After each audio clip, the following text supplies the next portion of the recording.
15 minutes.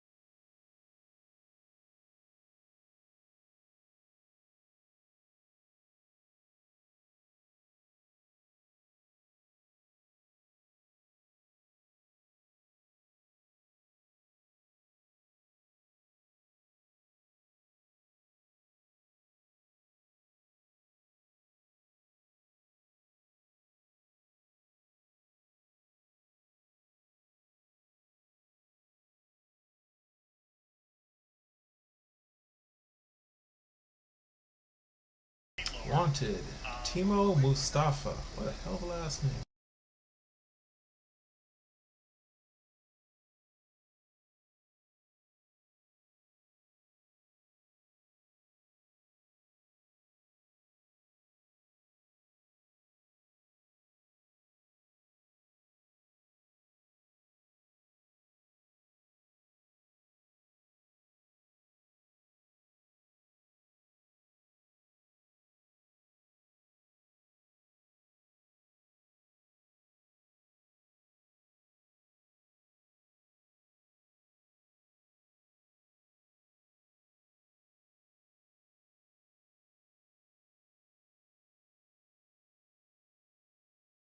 It's funny, the further along these tests goes, the more underwhelming they are. 'Cause they were doing a booster test today, and it happened, and it was kind of like, oh, okay, we just did the test. It was literally they just span up the motors because they don't really need to actually test anything. Like in the old days, you get a lot of fire and fury, and something gets destroyed. These days, it's like, oh, we just tested the pump to make sure it's working.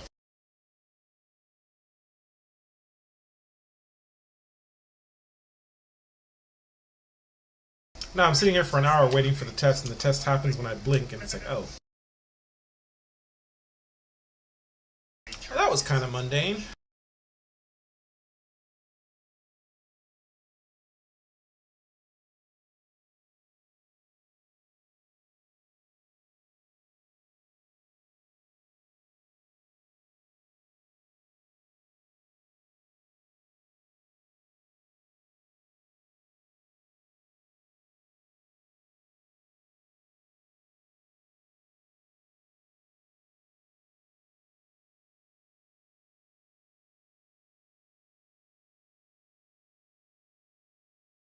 Yeah, it's like one of the first SLS tests, they pressurized a tank to failure. So it's like they just kept pumping fuel into it until it went pop. And released a lot of steam and smoke, loud noise. And then the latter tests are like, oh yeah, we're just, testing hoses.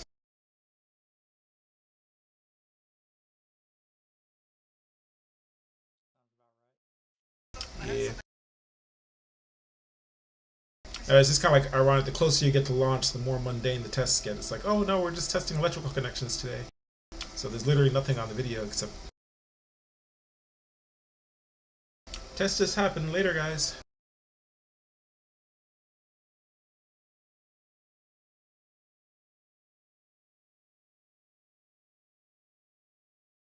Those things.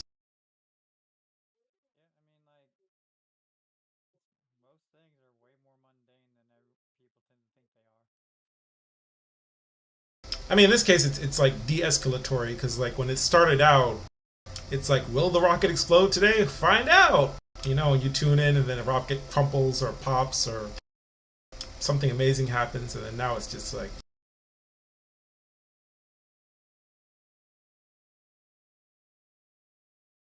Yeah, until the flight happens, pretty much nothing happens. They take it out there, they pressurize it, everything's fine.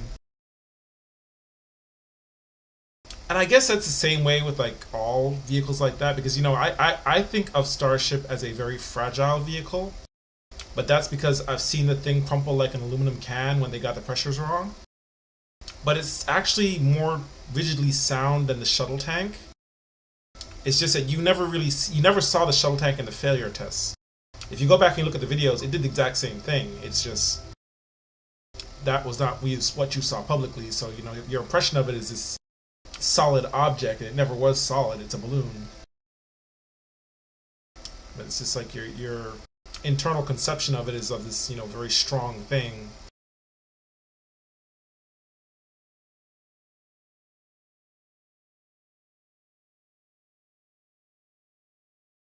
And it's like in my mind, seeing Starship from being this piece of tinfoil that's inflated, that was very floppy and very weak, to being, you know, seeing it as a ship. It's just interesting how your mind goes through that process of, you know, seeing things differently over time.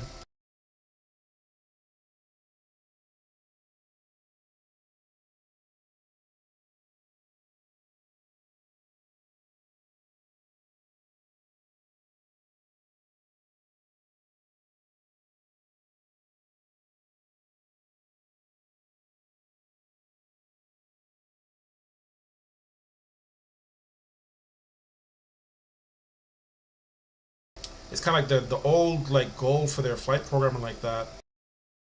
At the time, I still I'm not 100% sure on it. Like I feel like this is a great vehicle for going to orbit, not necessarily coming back from it. And I don't know how to feel about it landing on the moon and Mars. I still feel like a specialized vehicle would be the better choice, but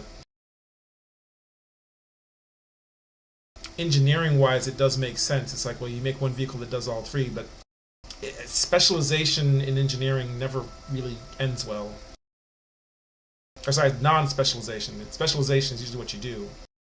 It's like you make a vehicle just for landing, you make a vehicle just for taking things off, and like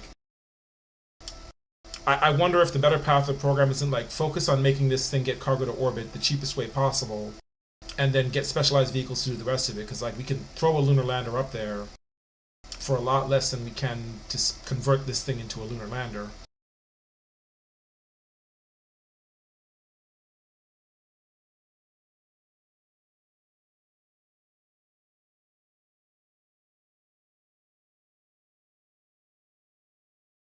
And now that Jared is going to be in charge of the space program, it's like all bets are off.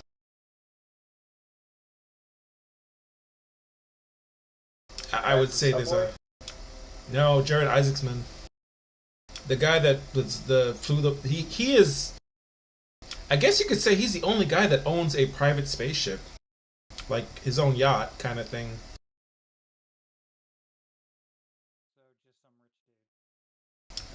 dude. More than that, he made his money in banking, but technically he is the guy that founded Draken Aerospace, who does the military's OPFOR testing.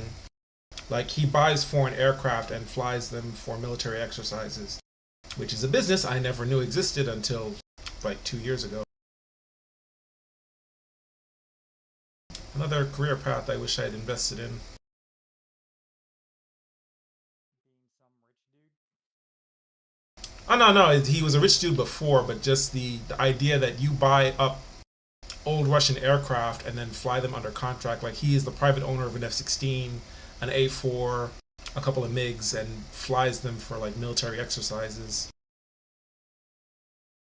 It's like, that's an interesting business. Where do you get parts for a MiG kind of thing? I mean, this is a weird story. I was on my honeymoon in California, staying at a resort near my mom's house in Carson Valley, Nevada, and there is an airport in Carson Valley, you know, private airport, a pretty nice one. You know, rich people live in that area.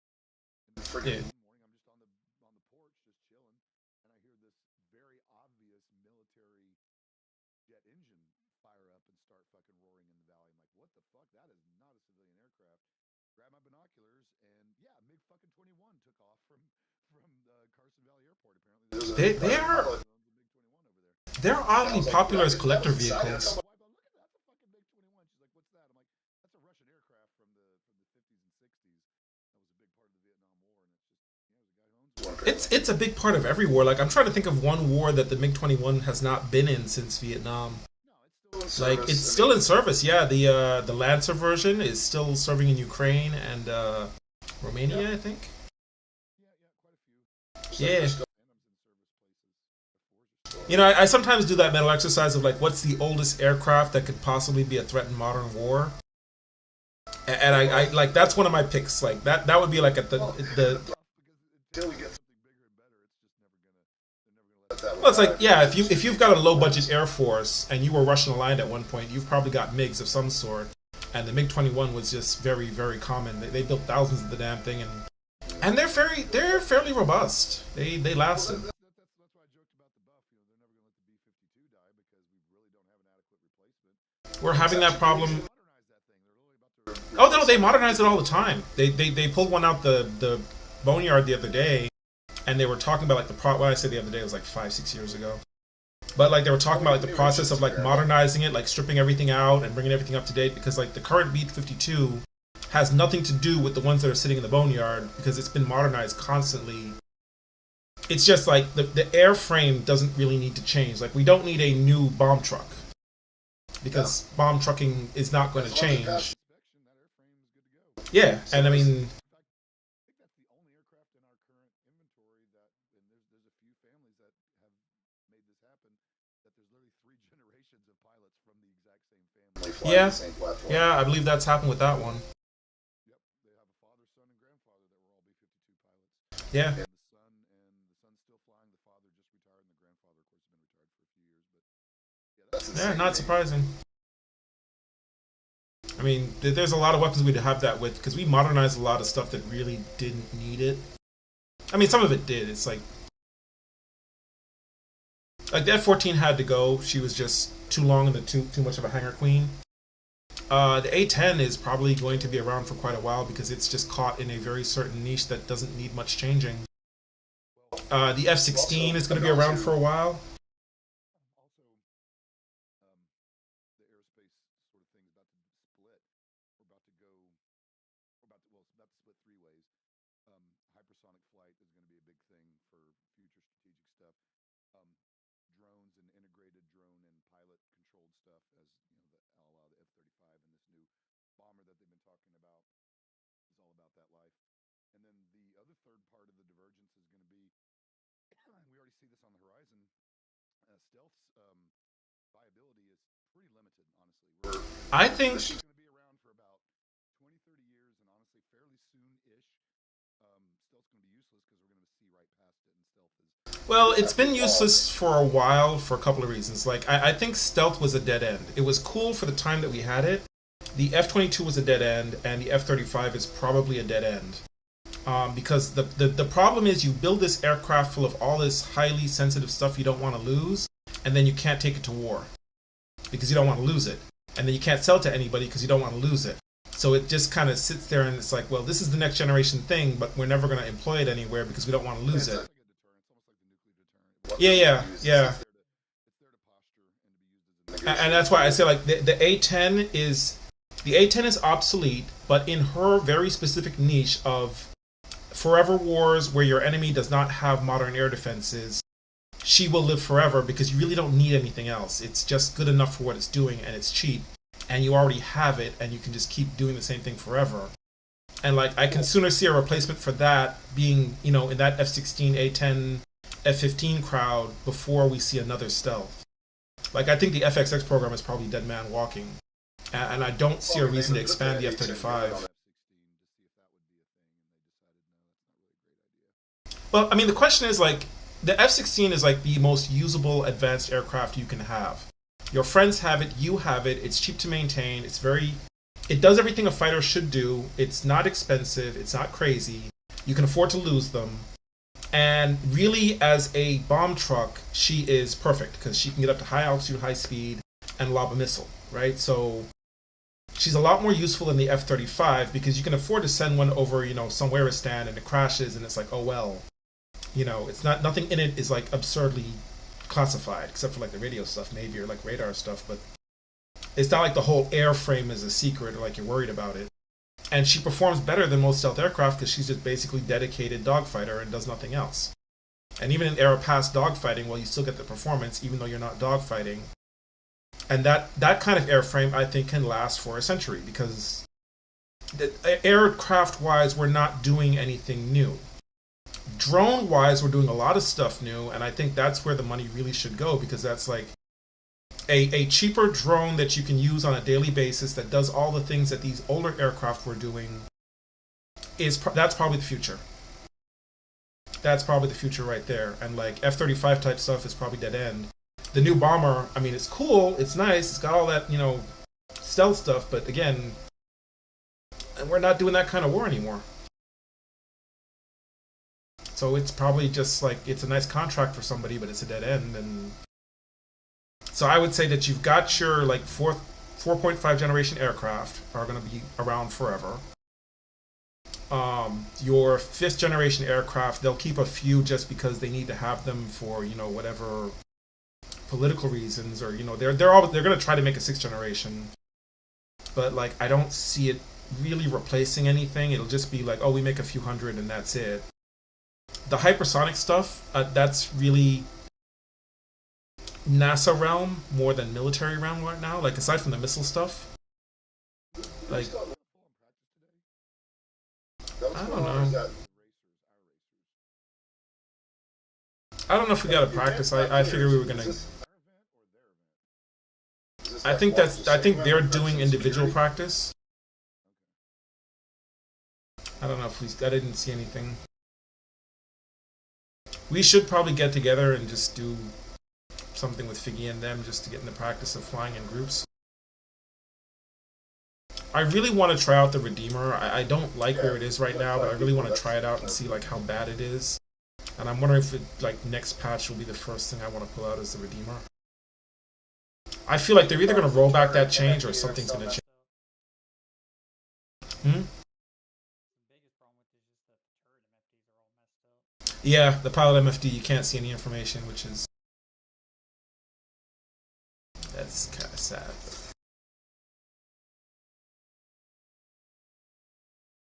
But we should be able to play with it. I mean, we won't be able to use it PvP professionally, but we can use it,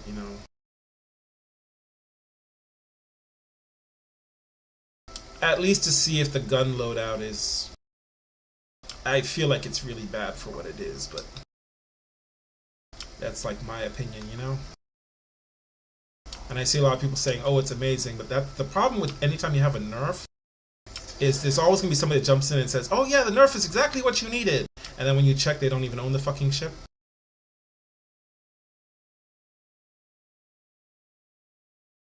And then you go nerf their ship and oh, all of a sudden all hell broke loose.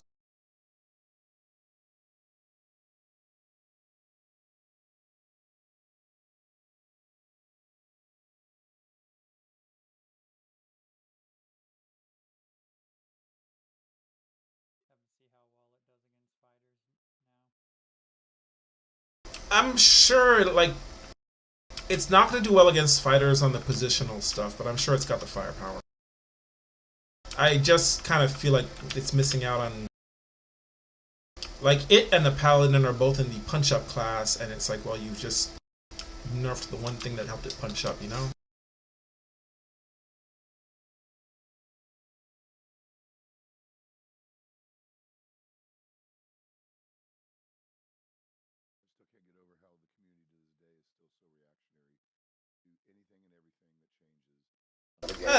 That's video games. That's just video games.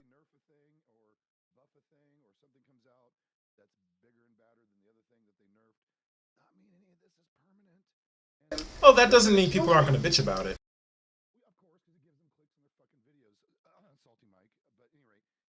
Oh no, I'm there too. I'm right on the forums bitching with everybody else.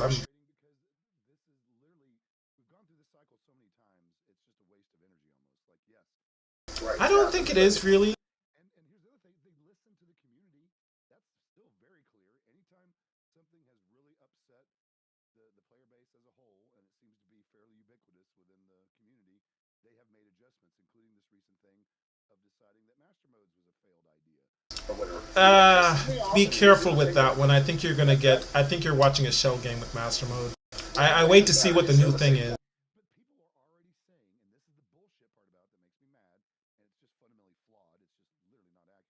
People are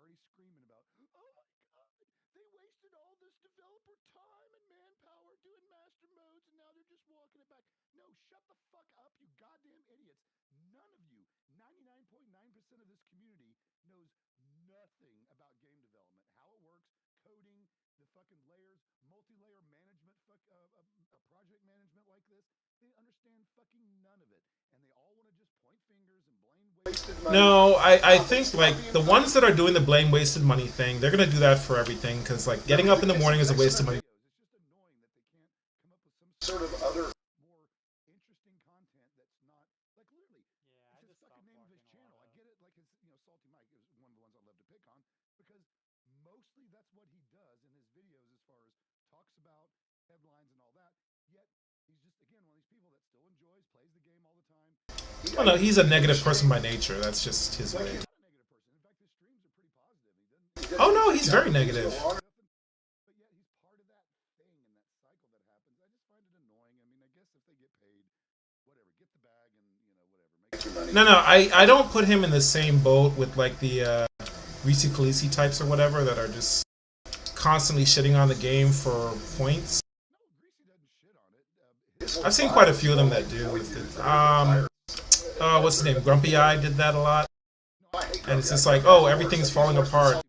Kamurai does that a lot. Grumpy doesn't research anything. He just jumps on every bandwagon that has existed. I will say that Kamurai does do in-game testing, but again, he's very acerbic when he starts to talk about stuff. The thing about Grumpy that kills me, he is so shitty about the thing. I'm shocked that he still fucks with the project at all until it's. Oh, he left, and he's gonna leave until the next time when he's gonna leave again. He's been leaving every episode for the last 5 years. That's why I say he's a very negative person. I was gonna say that's somehow positive to say about Mike. At least he's. I think it's like, because I used to watch a guy called Yamix for Elite. And Yamix is a critic, right? But I think there's a difference between like valid criticism and being a critic and then being somebody that just shits on the game for points. Because Yamix would have gotten a much bigger audience if he didn't do that all the time with the Elite people. Like, oh, they snubbed him quite a bit. But pointing out things that could be or should be changed, that's very different than just jumping. That's my take with Mike, is I think he does come at it from a very negative perspective, but I think he is trying to point out things that he thinks are honestly problems. I don't know. Every time I've seen anything from him, he's just watching another person's video and then shitting on the content creator. So, like, I think he's just kind of a piece of shit. He does his own stuff. I mean, I've seen enough of him to know that. Again, he comes from things from a critic's mindset, and so I give him a bit of a pass for that. I know he's a very negative person. He's kind of a shitty human being. Like, I don't think he is, like, personally. I've seen far worse people out there, to be fair. Like, the Grumpy Eye type stuff, he's farming. He's literally farming any negative information to make a video. That's why he's leaving Star Citizen in every other video he makes. He's leaving and he's never coming back. And he's not going to come back until the next time he's leaving. He's been leaving Star Citizen for I don't know how long. And it's like every video, this is my last video. This is my last video. This is my last. I'm like, you're farming it for points. You're not bringing valid criticism. Whenever there's any negative information, it's like, oh, they had a bunch of layoffs the other day. Out of 1,600 people, they laid off 12. Like, that's not great, but that's not right. It's concerning, but like in the context of the overall thing, it's like, well, what were they doing? laid off isn't the sign of a systematic problem, but 12 people who probably got in trouble or something. Not necessarily. It's like, okay, so these kinds of projects, the biggest threat to any large project is bloat, right? You hire people, you have them sitting around, they're doing nothing. The compromise solution is the gig economy, right? Right, so you're hiring, let's say you've got 12 testers, but they're not in the right time zone, they're not working on the right thing. You let those 12 testers go. Let's say you've got a general manager like Todd Pappy. Like, well, he didn't want to move. Well, they're shifting their time zone, their development to the EU, away from the US, because it's cheaper. And Todd Pappy, he's probably got family reasons or whatever reasons he didn't want to leave. And it's like, well, sad to see you go, but the project is going somewhere, and we all know it, and it's like, it's not a warning sign for the overall project. It's like, yeah, somebody, life reasons. I knew one guy, the pilot, he makes excellent like ship guide videos and stuff like that, or he did, I haven't seen him in a while. And he got a job working with CIG, and it was great, and it was a dream job, and his mother got sick, and that's the end of that. He moves on. Like that's a lot of that going on. And like you can quantify it and say, well, a dozen people left at once, and I'm like, well, that doesn't really tell me anything because unless you're going to get the details of what happened, it could have just been an area where they found bloat or family reasons or coincidence. Like out of 1,600 people, a few going out the door is not really alarming. It's not a studio shutting down. Each of those studios is hundreds of people. Like I'm concerned about the LA studio shutting down, but that's again something we kind of knew was coming. They've been trending it back. They pulled most of the resources from LA. Like they're still doing admin stuff there. But oh yeah, that was the EU studio.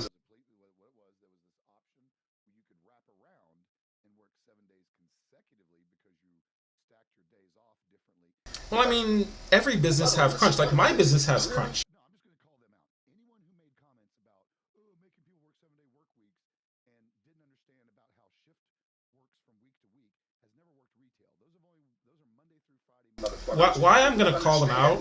I would call them out because crunch in the tech industry has a habit of like we had a 3-month crunch where I was working Saturdays and sometimes Sundays. That's why you weren't seeing me.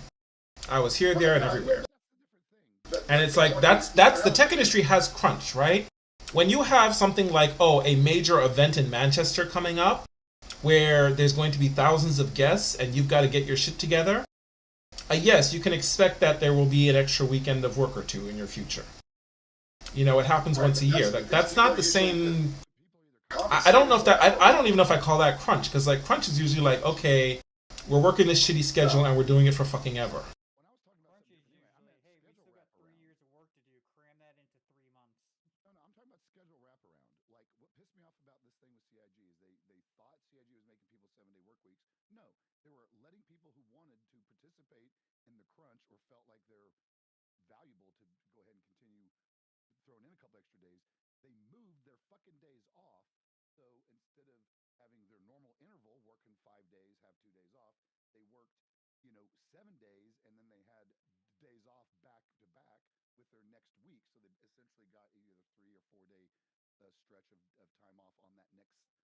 Cycle. Well, yeah, but the reason why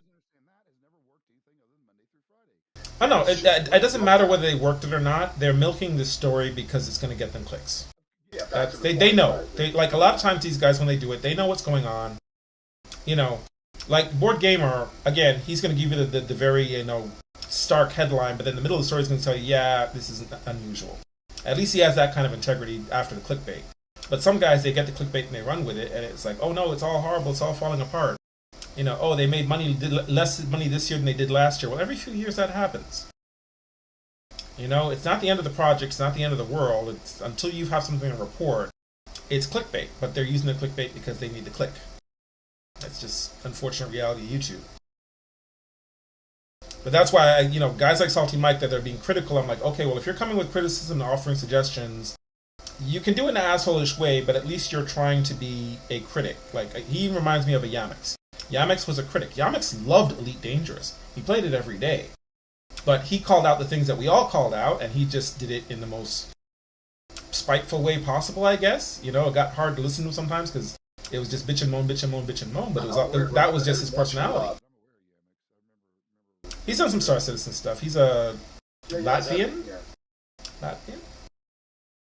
He's actually a very funny guy. He's a nice guy. It's just when he gets on a rant, and well, his rants he's going to start shit talking, But yeah, the guys for Frontier literally snubbed him. He's like one of the biggest creators at the time, and they literally snubbed him on the Odyssey release and a few other times, and it's just been like they didn't know how to take criticism at all, and they just chose not to. And I think that's where Elite kind of wound up where it was, where they're now trying to correct, but they're going to get a few players back, but it's going to be a smaller player base than it was at peak. They're going to have to do a lot. Like, they announced, we're going to do base building. I'm like, 5 years after everybody said that's what you needed to do and you started to promise it, you're finally going to do the thing? Okay, great. But that's Elite. That's Frontier. It's just... Now, that's a mismanaged project, if I was going to call one out. Like, holy shit.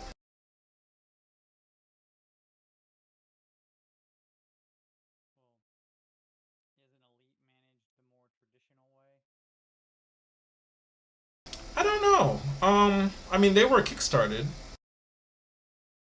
but their goals, they tended to cut their goals to meet. I mean, I guess every project has the same problem where if you only have a certain amount of money, you've got to cut your goals to meet your budget. Star Citizen got lucky and found the infinite money glitch. Elite didn't. And it's like, well, if you're going to build Star Citizen on a $6 million budget, it's not going to be Star Citizen on a $700 million budget. I think that's just the hard fact of it. Like, you're not going to have, 2,000 people grinding away over 10 years. You're going to have 100 people grinding away over 2 years. And then your end result's going to be different. It's just... But where I get to this management is like they had balance problems with weapons. They had networking problems. They have a griefer problem that they never really resolved, and their solution was to make an offline mode, which kind of broke the whole communal aspect. And even as somebody that used the offline mode all the time, I knew this was a game-breaking feature. It was bad, and they shouldn't have done it. I mean, I played it offline most of the time, but that should not have been the way. The way I see it is like you have griefers, right? And it's like in order to fight griefers, you gotta bring in players acting like police or law systems, or limit when players can use their weapons, or like how you're gonna have some non-consensual PvP destroys games. Making it consensual but in a way that's still open is the tricky thing, and it takes a lot of like it's gonna take a lot of work and a lot of idea people being like, let's try this, let's try that. And you can see Star Citizen kind of going through the paces of like, okay, well, we'll open up a non-consensual PvP area, which is technically consensual, because if you go through Pyro Gate, you are signing on the bottom line like, yeah, there is no God beyond this line. And if you stay in Stanton, well, there's some management. And if you go to Casca, whatever it is, if you go to Ulysses, it's going to be heavily managed and there should be no PvP. So it's like, they do kind of set out from the beginning what the expectation is. Elite never really did that. So aside from being inside the spaceport, everywhere was fair game. There were police, but not really effective.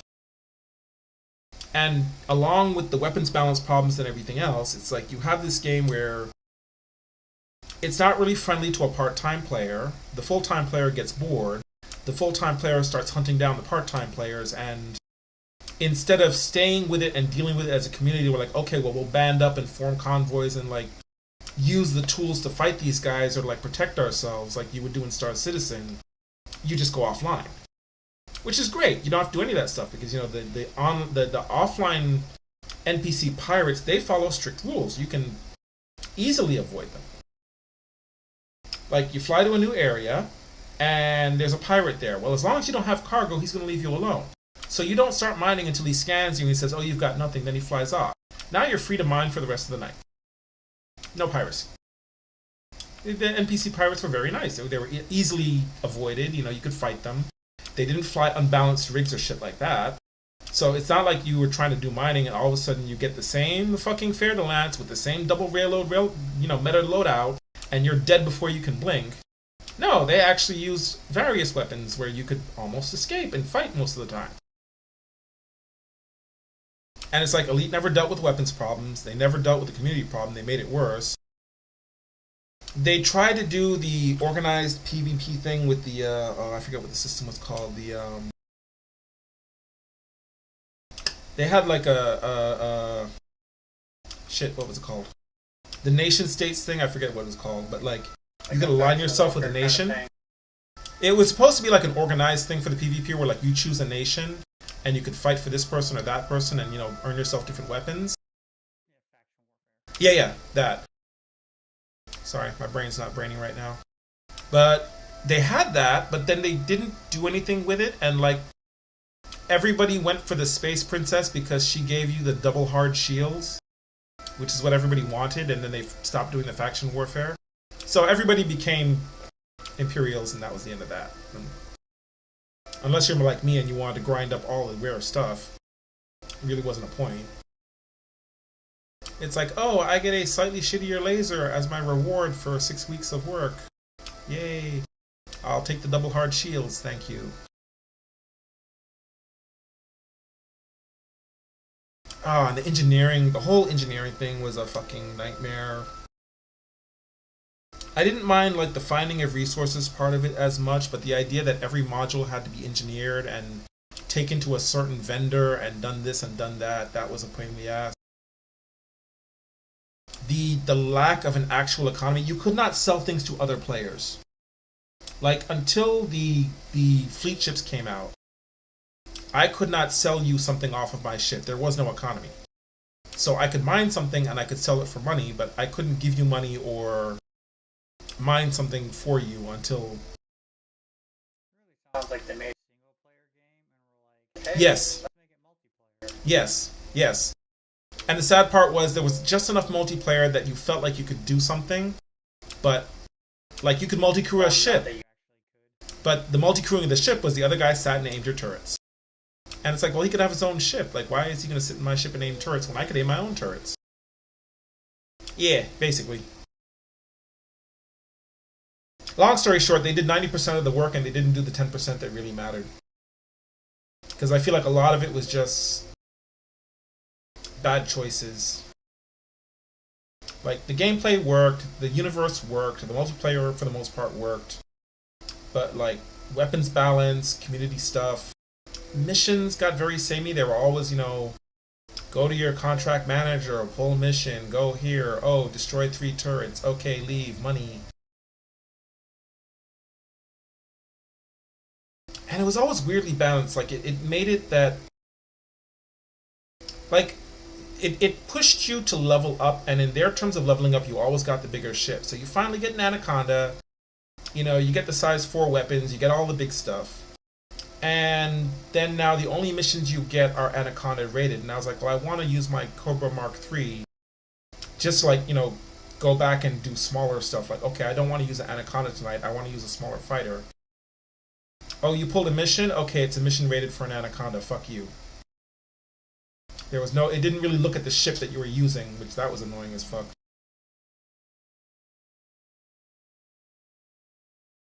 It's like, I want to go bounty hunting, but I want to go bounty hunting a Vulture. Unfortunately, you've unlocked the Federal Corvette, so your bounty target's going to be a Dreadnought.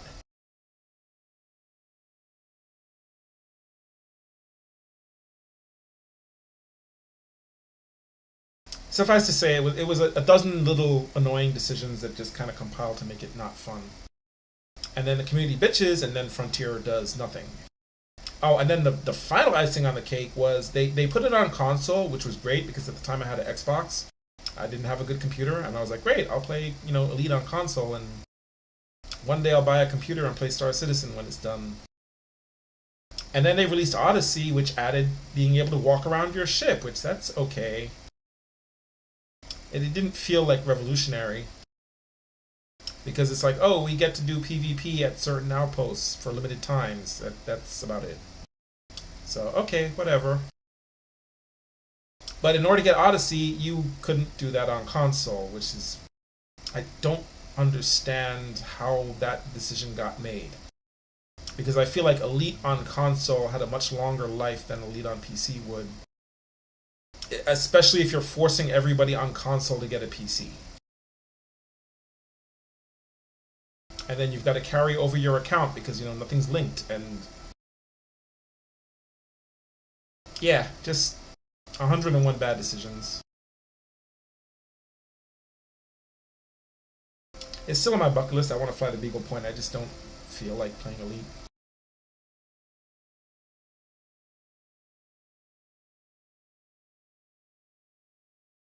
They had the better travel system. They had a lot of stuff thought out. They just needed to...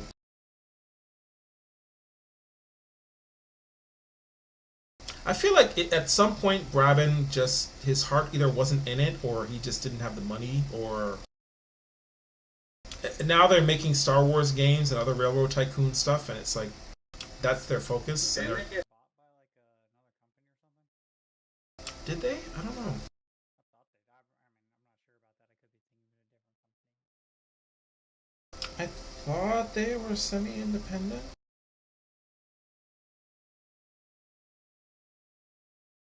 One second, Googling.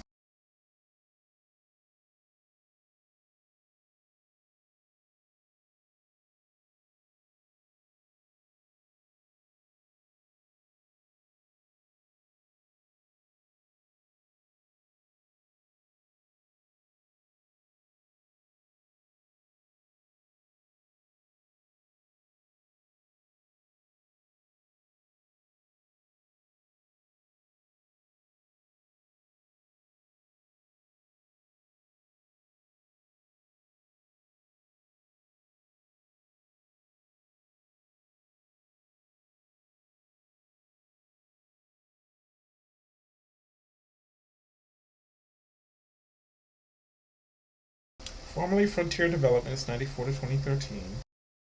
Public limited company, traded as FDev.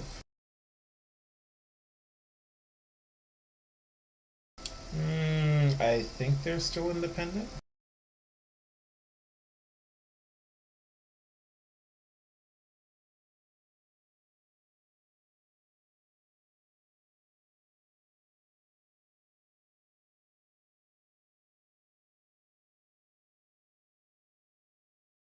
Yeah, they're making Jurassic World and Star Wars games now.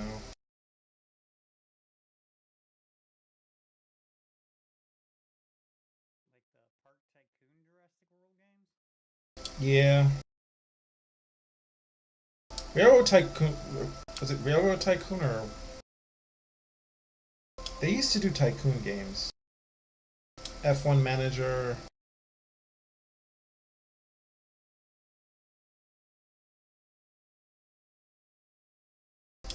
In 23 they laid off a bunch of people, but it didn't say how many. No talk of a buyout. What did get bought out, and what I'm waiting to find out what happened to it, is KSP. But I think that probably went to a public holding company to die, so... Didn't they just shell it? Take-Two shelved it, and then they sold it. So Take-Two no longer owns KSP, and I don't think we know who does own it. I'm half hoping that it's some major studio picked it up and was going to work on it in the background, but I feel like that's not what happened. I feel like it went to some rights holding house where it's just going to sit there until somebody shows interest in it, and then they'll try to sell it again.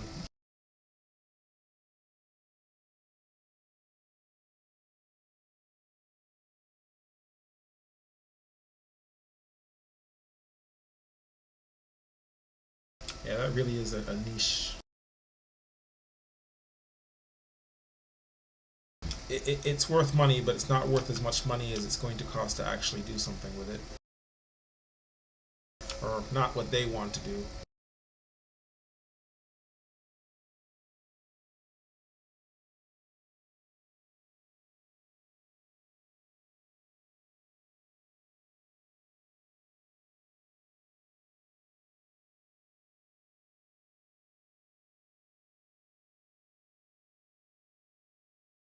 It's like I almost wish the fans could just get together and make a giant pool of money and say, okay, we'll buy the rights instead of a studio and just... But that's kind of the same problem all over again from the Kickstarter.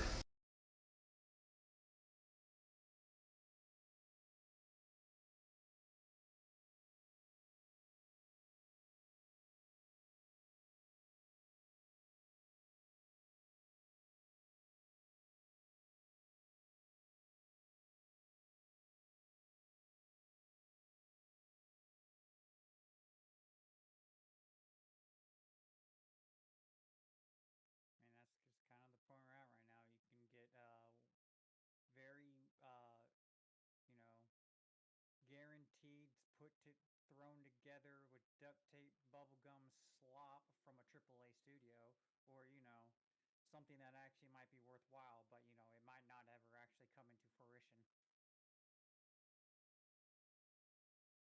I feel like we are going in the right direction because of that, ironically. Like, I know that the big studio thing is... It allows making very complex, very, expensive titles, but there is so much bloat and waste and misdirection in it that they're not actually making what anybody wants. They're just regurgitating again and again. It's like, big Hollywood. And, like, you need your indie film developers that are going to make your Iron Skies and your other, schlocky zombie movies. Because they'll have the freedom to do it, and eventually if they do good, they will be bought up, and become big IPs. To become schlop. Well, I mean, that's like the process, isn't it? It's like the first few are good, it gets bought up, you get, the really good one that finally had the budget and still some freedom to actually do what they wanted to do. And then after a while it turns to shit, and it's kind of like the life cycle of an IP. It just...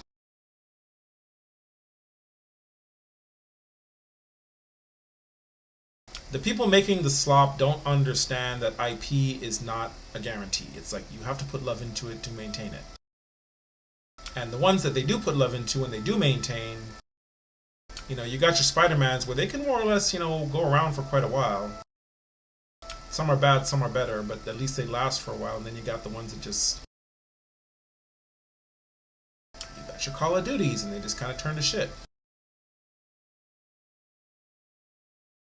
How long have you been gaming Call of Duty used to be considered innovative?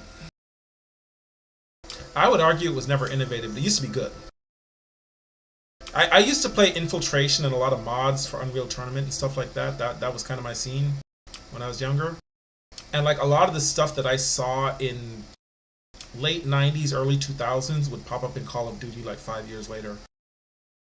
Like aiming down sights, bullet penetration, leaning around corners, sliding, all that kind of stuff was in Infiltration back in 98. But that was a free mod, and it didn't make any money, and I think what happened was those guys, they got industry jobs, and then they brought what they learned somewhere else, and that's I think that's how the life cycle kind of works. It's like you start out as a penniless college student doing all this innovative shit, you get hired, some of what you're working on infects the new thing, but eventually you get older, the new thing turns to shit, and then some other college student is going to usurp you and come in with another new thing. And as long as you have that fertile new thing generating area, whatever you want to call it, you know. Or, you know, the college student comes in and he's told this is what you're going to work on. He's like, yeah, but I got an idea of what this is what you're going to work on. Well, yeah, but that's what I mean. That's the enshittifying phase. That's like if you want to, okay, so there's one I'm watching right now, Diesel Knights.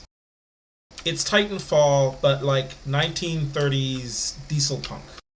So think like Batman animated series, or what's a good example of diesel punk? I'm not sure. Captain America: First Avenger, I guess would be diesel punk. Or Tailspin. Tailspin was diesel punk. But like that, you know, swing band, big engine, you know, lots of chrome and brass kind of thing. It's Titanfall. It's Titanfall with, you know, more leather and brass. And I think it works. From what I've seen of the characters and like the little bit they put out there, I'm like, I can see this. I can see this kind of, you know, wacky, zany, launching Titans from a dirigible, you know, air pirate kind of thing. And, you know, you're just stomping around, and it's basically Titanfall with all the wall running and, you know, the jet boosting and everything else. But it's just in a different environment, and I can see that working. Well, the guy's a professional rigger, so he does for other companies. I don't know who he works for. Probably never will, because if I was him, I wouldn't tell anybody who I work for on the fucking internet. You know, that's a bad idea. But, like, this is his hobby. And as he puts stuff out there, he's like, oh, if we get 1,000 likes, we're going to do this or that. And then he's got 60,000 subscribers. It's like, oh, wait a minute. I might have hit something here. And then I guess it's going to be like, if it does go somewhere, like in 2 years, he might be like, okay, well, maybe I can make this a business. You know, you get enough game out there to sell a couple of advanced copies, and if the players respond to it, then you hire some people and you go full-time, and then maybe you get a publisher and they pay the bills, or... I can see it evolving into something bigger, but if his private circumstances aren't going to allow for that kind of a risk, he might be like, you know what? I need to stay in the industry, and I can't afford to do this, and I'll just not do it. And I think there's a lot of game developers out there that are kind of stuck in that area.